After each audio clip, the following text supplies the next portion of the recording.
all my efforts. Today, I stand here to speak for the motion. Social network sites are major distractions for students today.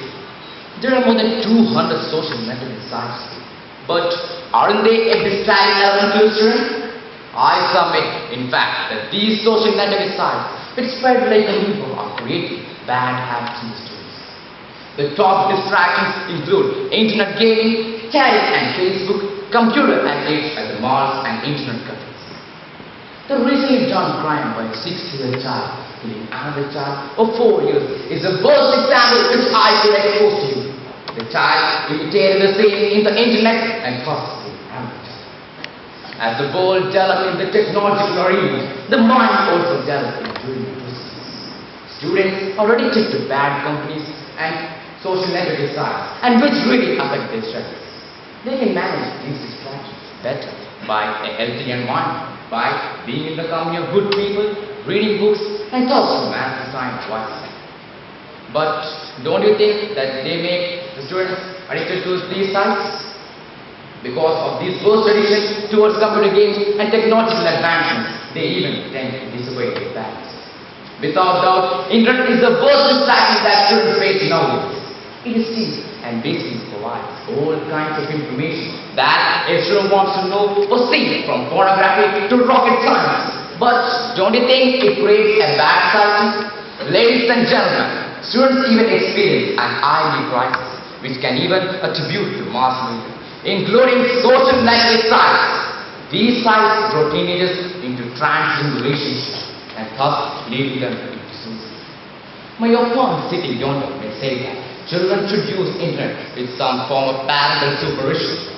But friends, may I ask you, will the parents always be able to supervise them?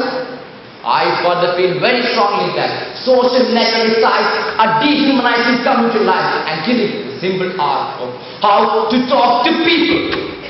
These sites will surely make the young people addicted to a dark and dangerous life, and thus their real-world relationship with friends and family will wither.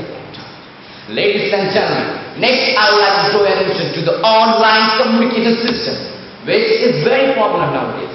But friends, these online communication system lacks the usual social cues, such as body language, tone of voice, facial expression, which are used to gauge the emotional response of those we speak.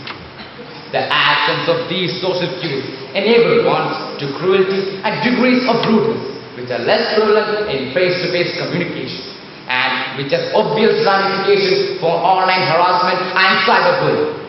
Mr. Chairman, I would like to continue the point which may be put forward by your opponent, that adult matters, such as websites depicting pornography, profanity, and violence.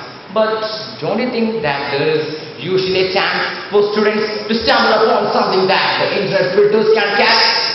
These can enable them to meet new people like the chat.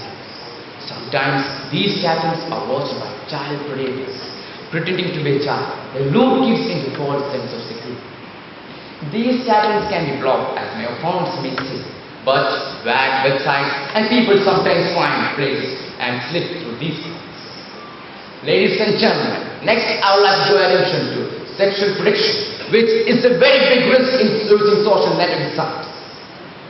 Children and teenagers are the users of these sites, like MySpace, Facebook, and etc.